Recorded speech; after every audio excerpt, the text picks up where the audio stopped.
siklus akuntansi usaha dagang Nyonya Melani. Untuk menjalankan sebuah bisnis, setiap pengusaha tentu ingin mengetahui kondisi keuangan usahanya secara akurat. Untuk mencapai hal tersebut, diperlukan sistem akuntansi yang terstruktur dan terorganisir.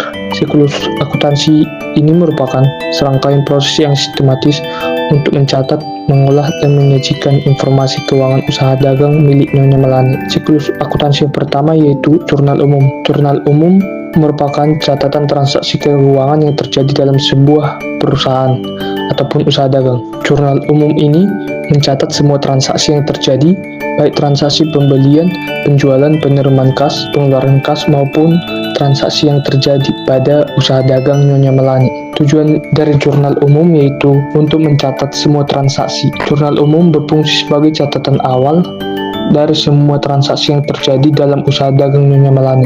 Setiap transaksi dicatat secara kronologis, yaitu berdasarkan tanggal terjadinya. Yang kedua itu menunjukkan debit dan kredit. Setiap transaksi dicatat dalam jurnal umum dengan menunjukkan akun debit dan akun kredit yang terlibat. Ini membantu dalam memahami dampak transaksi terhadap neraca perusahaan. Yang kedua itu buku besar. Buku besar usaha dagang Nyonya Melani mengacu pada catatan akuntansi yang digunakan untuk melacak transaksi keuangan bisnis milik Nyonya Melani. Buku besar ini merupakan bagian penting dari sistem akuntansi yang membantu dalam mengorganisir dan meringkas informasi keuangan pada usaha dagang milik Nyonya Melani. Buku besar adalah catatan akuntansi yang berisi ringkasan dari semua transaksi yang terjadi dalam suatu periode tertentu. Setiap akun dalam buku besar memiliki saldo yang menunjukkan jumlah total debit atau kredit untuk akun tersebut. Buku besar digunakan untuk melacak perubahan saldo akun dan membantu dalam menyusun laporan keuangan. Fungsi dari buku besar yaitu pertama, merangkum transaksi. Buku besar berfungsi untuk meringkas semua transaksi yang telah dicatat dalam jurnal umum. Yang kedua itu melacak saldo akun. Buku besar membantu dalam melacak saldo setiap akun, baik debit maupun kredit, sehingga memudahkan dalam menganalisis posisi keuangan. Yang ketiga itu membuat laporan keuangan. Buku besar merupakan sumber data utama untuk menyusun berbagai laporan keuangan seperti laporan laba rugi, neraca, dan laporan arus kas. Yang keempat itu memudahkan audit. Buku besar yang terorganisir dengan baik memudahkan auditor dalam melakukan audit dan memeriksa kelengkapan serta keakuratan data keuangan. Contoh akun dalam buku besar usaha dagang Nyonya Melani: akun aset yaitu kas, piutang usaha, persediaan barang dagangan, perlengkapan, tanah, dan bangunan. Akun kewajibannya yaitu utang usaha, utang bank, dan utang gaji. Akun modal yaitu modal Nyonya Melani. Akun pendapatan yaitu penjualan. Akun beban yaitu biaya barang terjual, biaya gaji, biaya sewa, biaya listrik, dan biaya telepon. Metode catatan dalam buku besar yaitu dapat dilakukan dengan menggunakan sistem double entry bookkeeping. Sistem ini menggunakan dua kolom, yaitu kolom debit dan kolom kredit, untuk mencatat setiap transaksinya. Setiap transaksi akan dicatat di dua akun yang berbeda, dengan satu akun di debit dan akun lainnya di kredit. Contoh pencatatan dalam buku besar yaitu Nyonya Melani menerima pembayaran dari pelanggan atas penjualan barang dagangan sebesar 1 juta.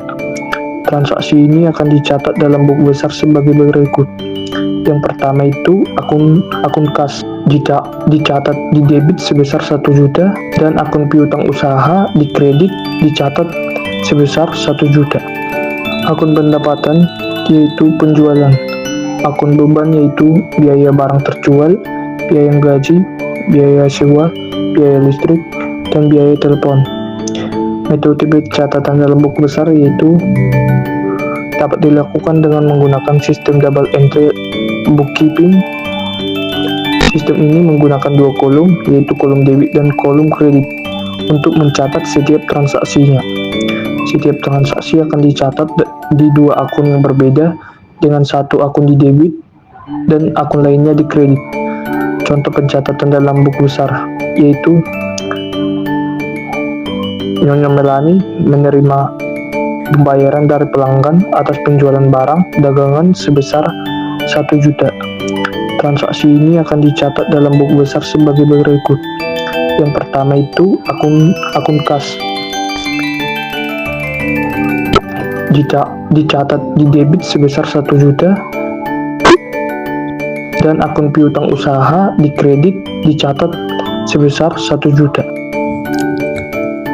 Menyiapkan neraca saldo. Neraca saldo yang belum disesuaikan disiapkan untuk menentukan apakah terdapat kesalahan dalam posting debit dan kredit ke buku besar. Neraca saldo ini hanya menunjukkan bahwa jumlah debit sama dengan jumlah kredit. Namun, manfaatnya tetap ada karena kesalahan seringkali mempengaruhi kesamaan jumlah debit dan kredit.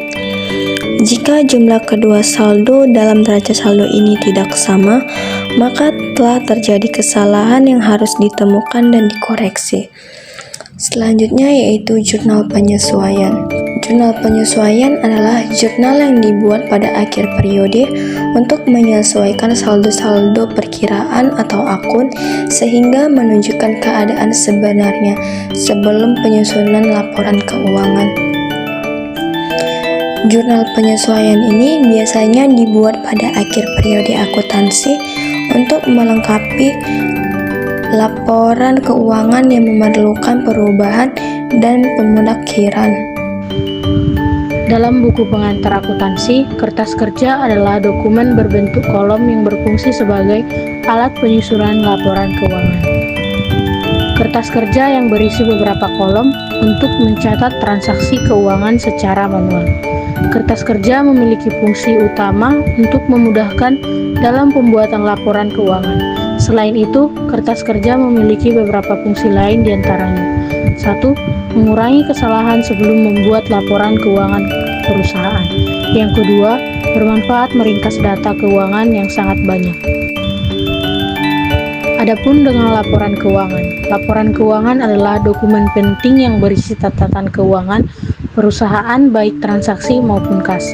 Pembuatan laporan keuangan perusahaan dilakukan dalam periode tertentu.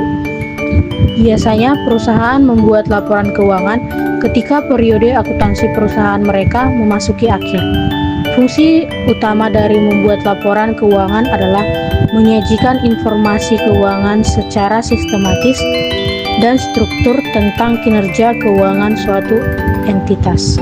Laporan keuangan memberikan gambaran tentang pendapatan, biaya, aset, kewajiban, ekuitas, serta arus yang terjadi selama periode tertentu. Nah, di sini saya akan menjelaskan tentang jurnal penutup.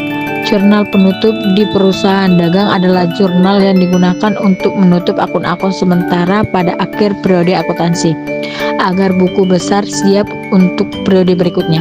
Tujuan utama dari jurnal penutup adalah untuk memindahkan saldo akun pendapatan dan beban ke akun laba, ditahan atau modal.